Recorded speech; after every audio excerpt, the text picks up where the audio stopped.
En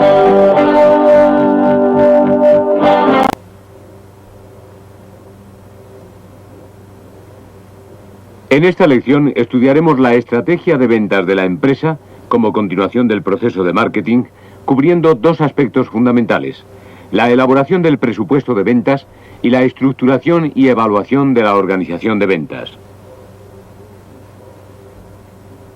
No es nuestro propósito analizar aquí los comportamientos del vendedor individual, ni describir sus motivaciones, ni estudiar las técnicas para persuadir al cliente de forma más efectiva. Estos aspectos se desarrollan eficazmente en el curso Videoventas. El plan de marketing es el documento que rige toda la política de marketing de la empresa, englobando bajo su epígrafe distintas estrategias respecto a las variables estudiadas a lo largo del curso. Existe un plan para cada producto que es usualmente elaborado por el director de producto correspondiente. El plan de ventas se basa en la información contenida en los planes de marketing de cada producto. Su función es integrar esos planes en una visión consolidada que sirva para asignar objetivos, estructurar, evaluar y remunerar a la organización de ventas de la empresa. El plan de ventas analiza en primer lugar los años precedentes y sobre todo el año en curso, y define los objetivos a conseguir y los medios a utilizar en el próximo año. En este sentido, el plan de ventas considera, por una parte, al equipo de ventas, su estructura, tamaño, organización. Y por otra, define los objetivos de ventas y su distribución y asignación a los elementos que integran dicho equipo. El presupuesto de ventas es una de las tareas fundamentales de una empresa, pues de él se derivan los planes y presupuestos restantes, actuando como punto de referencia para evaluar resultados posteriores. Son muy pocos los productos cuyas ventas se pueden pronosticar fácilmente. Solo los servicios públicos y los oligopolios puros mantienen tendencias constantes. Pero la mayoría de las demandas no son estables, y el pronóstico de ventas, siendo un factor clave, se transforma en un análisis tanto más arriesgado cuanto más inestable sea la demanda. Definiremos previsión de ventas para un producto A a la cifra de facturación pronosticada para ese producto en un cierto periodo de tiempo. Todas las previsiones arrastrarán un cierto margen de error, que la empresa moderna encaja con uno de estos dos criterios. Será satisfactoria cualquier cifra real superior a la prevista. O este otro más moderno, el margen de error hacia arriba o hacia abajo será el menor posible. Cualquiera de estas formas de pensar supone que la previsión no es rígida, y en función del mercado y del propio producto, habrá que hacer tantos reajustes como sean necesarios. En general será más fácil prever las ventas futuras de productos clásicos que las de artículos de moda. Por ejemplo, los fabricantes de yogur podían prever con mayor fiabilidad la venta de yogures tradicionales que las del nuevo yogur líquido.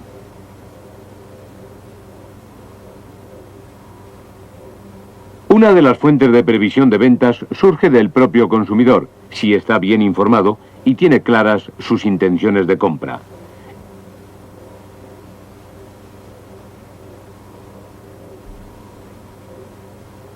De esta forma se obtiene una escala de probabilidades de compra que se enriquece con datos adicionales, como el estado financiero del encuestado y las perspectivas económicas del propio país. Otro método de previsión de ventas es consultar a la propia red de ventas desde los niveles más bajos, pidiendo una estimación de las mismas según el mercado que conocen diariamente los vendedores y llegando a cifras finales por acumulación de las distintas estimaciones previstas. Este método tan subjetivo no siempre es recomendable, pues depende de la euforia del vendedor. Si se encuentra en situación optimista por un éxito reciente, puede sobreestimar la demanda generando excesivo stock. Por el contrario, una disposición pesimista producida por un fracaso puede inducirle a criterios que subestimen la demanda, marcando la empresa cuotas de ventas bajas. En contraposición a este tipo de previsiones tan dependientes del criterio de distintos individuos, ciertas empresas utilizan métodos mucho más objetivos sobre una base estadística, como el método llamado del porcentaje de participación. Este método se basa en datos del pasado, a los que considera portadores de ciertas relaciones que pueden descubrirse a través de su análisis y utilizarse para predicciones futuras. En términos analíticos, este traslado especial de información en el tiempo se llama una extrapolación de datos. La extrapolación es tanto más válida cuanto más larga y completa sea la serie en que se apoya, y además, la probabilidad de acertar está en razón inversa a la longitud del período al cual se aplique dicha extrapolación. Por ejemplo, si su deseo es estimar un mercado, será más aceptable una previsión para los próximos 2 años por extrapolación de datos de los últimos 10 que una estimación de los próximos 10 años por extrapolación de los 2 últimos.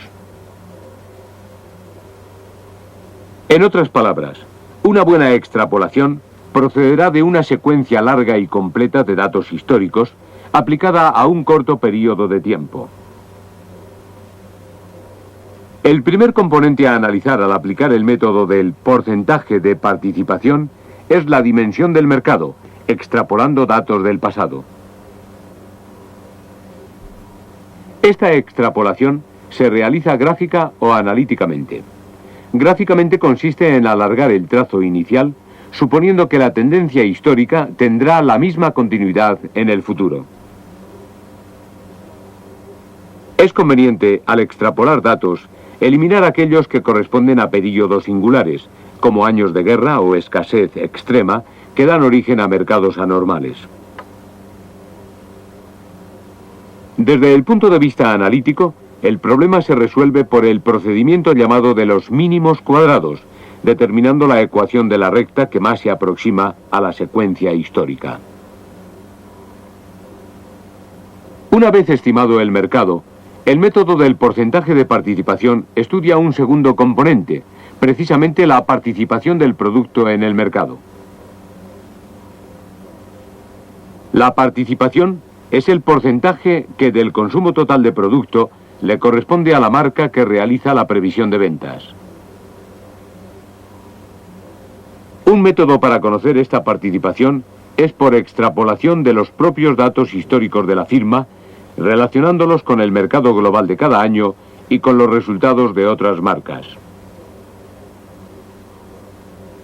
Por último, aplicando a la estimación del volumen de mercado los porcentajes de participación previsibles, se consigue la cifra de previsión de ventas. Una técnica distinta de la extrapolación, pero también destinada a estimar mercados, nos la brinda la estadística mediante la correlación de variables. Consiste en detectar otras variables con evoluciones en el mismo sentido o en sentido opuesto a la primera, pero siempre con un factor de correlación determinado. Tradicionalmente, el consumo de azúcar y la renta per cápita de un país están estrechamente relacionadas y se consideran dos variables correlativas, pues evolucionan a la par. Así, el conocer la renta por habitante en los años futuros nos dará la estimación del consumo de azúcar. En cualquier caso, bien sea por extrapolación o por correlación, una vez estimado el mercado en el método del porcentaje de participación, hay que estimar el grado de penetración para calcular la previsión de ventas. Veremos un último método de previsión de ventas, el llamado simple. Consiste en calcular un coeficiente de incremento de las ventas reales respecto al año anterior y aplicarlo al último periodo para la estimación del próximo. El método simple supone una correlación entre las ventas de un año y las del anterior absolutamente lineal, lo cual en mercados de demanda variable es prácticamente imposible. Una vez previsto el presupuesto de ventas, a la hora de presentarlo se puede escoger un sistema tradicional y cerrado, al que llamamos exacto. Pero hay otras modalidades más actuales, como la previsión en herradura o la previsión con margen de error. La previsión en herradura facilita dos cifras para cada previsión de ventas, una digamos optimista y otra pesimista, con el fin de disminuir el margen de error. Probablemente la cifra real de ventas esté comprendida entre ambas. La presentación de la previsión con margen de error ofrece junto con el dato de la venta prevista la estimación del margen de error que cabe admitir expresado en tanto por ciento. Pero recordemos que con el estudio de la previsión de ventas no queda completo el plan. Es preciso determinar además la estructura del equipo de ventas. Parte de la estrategia de ventas es precisamente la estructuración más eficaz que posibilite el máximo impacto en el mercado. En este sentido, diferenciaremos tres estructuras diferentes: por territorios, por clientes y por productos. La primera estructura asigna a cada unidad de ventas, que pueden ser un único vendedor, un intermediario o un equipo con un responsable, un territorio exclusivo. Las ventajas fundamentales de esta estructura es una definición concreta de las responsabilidades de la unidad, evitando méritos o culpas ajenas. Por otra parte, la estructura territorial tiende a minimizar gastos de viaje, dada su limitación geográfica. La estructura por clientes supone la dedicación exclusiva de una unidad de ventas a una industria o cliente principal. La ventaja fundamental es la exploración que el vendedor puede hacer continuamente de las necesidades de su cliente y transmitir a la empresa su criterio de cómo satisfacerle mejor. Esta estructura es costosa cuando los clientes están dispersos, pues los gastos de viaje serán importantes. Una estructuración más moderna para empresas con productos complejos y no relacionados entre sí es precisamente por productos. Tiene la ventaja de que solo será necesario formar profundamente a la unidad de ventas dedicada al producto concreto para atender a los clientes que lo precisen. El número de vendedores vendrá determinado por el número de clientes a los que aspira la empresa, las visitas que cada vendedor deba realizar a cada cliente, el tiempo que lleva cada visita y la jornada laboral de cada vendedor. Veamos un ejemplo. Una empresa estudia la reorganización de su equipo de ventas en una región del país. Su negocio se mueve con clientes de dos tipos, grandes almacenes y detallistas. A los primeros visita una vez a la semana y a los detallistas una vez cada 15 días. El número de clientes clasificados como grandes almacenes es de 10 y el de detallistas de 1000. El tiempo en promedio que emplea cada vendedor en visitar un gran almacén es de 3 horas, mientras que al detallista es de hora y media. La jornada laboral de cada vendedor es de 40 horas semanales.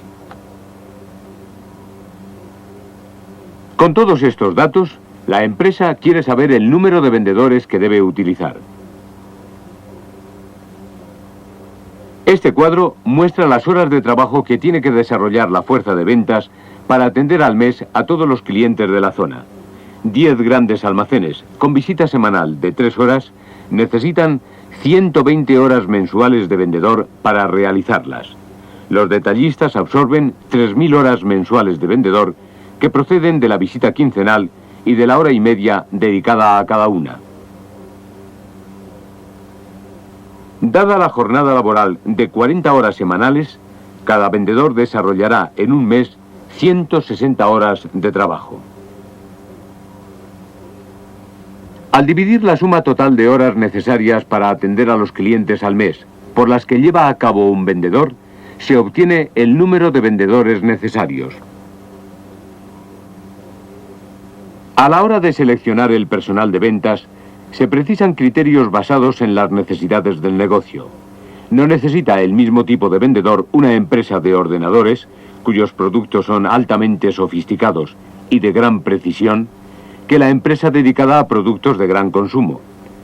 El procedimiento utilizado debe atraer un número mayor de aspirantes que los que necesita la empresa, sometiéndole a entrevistas sucesivas que lo clasifiquen. En muchas ocasiones se somete al aspirante a pruebas científicas formales que eliminan gran parte del total de aspirantes.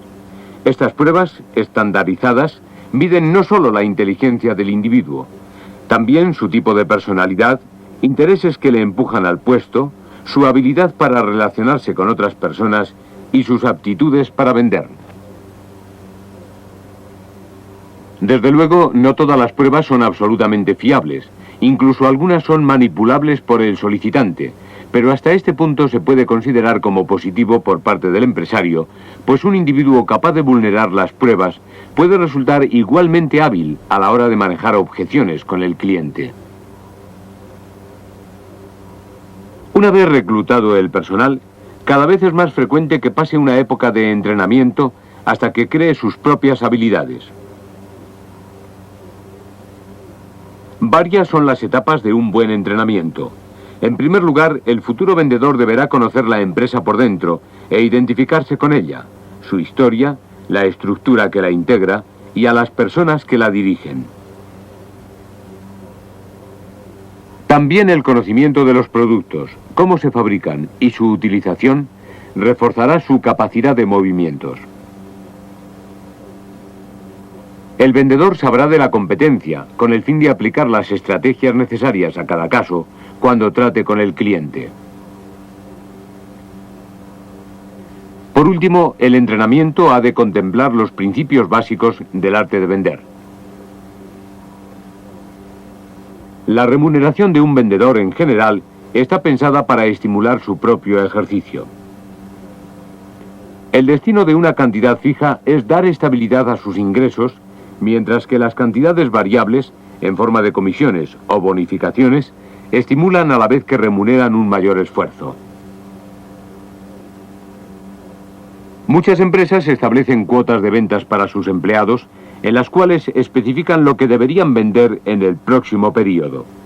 La empresa decide un pronóstico de ventas que es razonable alcanzar en un cierto periodo de tiempo, generalmente anual, y sobre él establece las cuotas de ventas, que son por lo general más altas que el pronóstico inicial, con el fin de estimular el esfuerzo de la fuerza de ventas. Para estudiar la rentabilidad de un vendedor, se utilizan a menudo ciertas variables que permiten medir su coste, determinando su eficacia. Una de estas variables es el coste por visita, que viene dado por el cociente entre la suma de los gastos que genera la propia venta, como viajes, por ejemplo, el sueldo y las cargas sociales del vendedor, dividido entre el número de visitas efectuadas en un mes. Otras variables que miden la eficacia del vendedor son el número de visitas que efectúa a clientes en distintos periodos, los pedidos efectuados por cliente visitado, los días que ha dedicado a trabajo administrativo, o la cifra de ventas conseguida por visita, que resulta de dividir la cifra de ventas anuales conseguidas por el número de visitas efectuadas en el año. Otra variable importante a la hora de medir rendimientos es el margen bruto de cada vendedor, obtenido como cociente entre el margen bruto de la zona en que se mueve, dividido entre el número de visitas al año.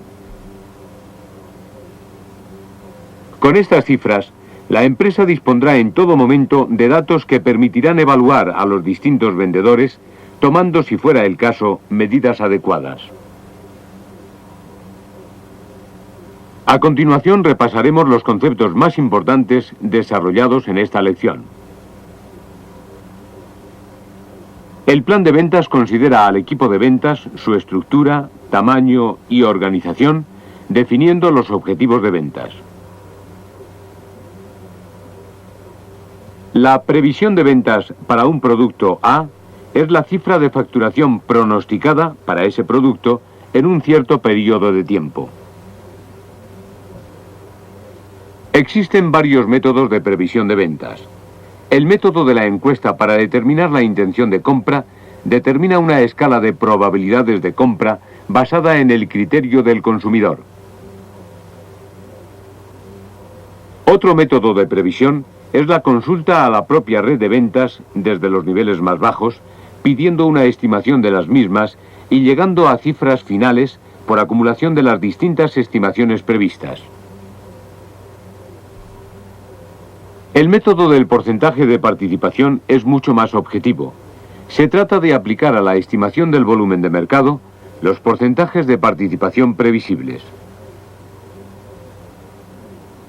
Los métodos de estimación más utilizados son la extrapolación y la correlación de datos. La estructuración del equipo de ventas puede llevarse a cabo por territorios, clientes o por productos. El número de vendedores vendrá determinado por el número de clientes a los que aspira la empresa, las visitas que cada vendedor deba realizar a cada cliente, el tiempo que lleva cada visita y la jornada laboral de cada vendedor. La selección de personal maneja criterios basados en las necesidades del negocio. El procedimiento utilizado debe atraer un número mayor de aspirantes que los que necesita la empresa, sometiéndole a entrevistas sucesivas que lo clasifiquen. La remuneración del vendedor surge como suma de cantidades fijas y variables encaminadas al estímulo de su ejercicio, estableciendo muchas empresas sus propias cuotas de ventas.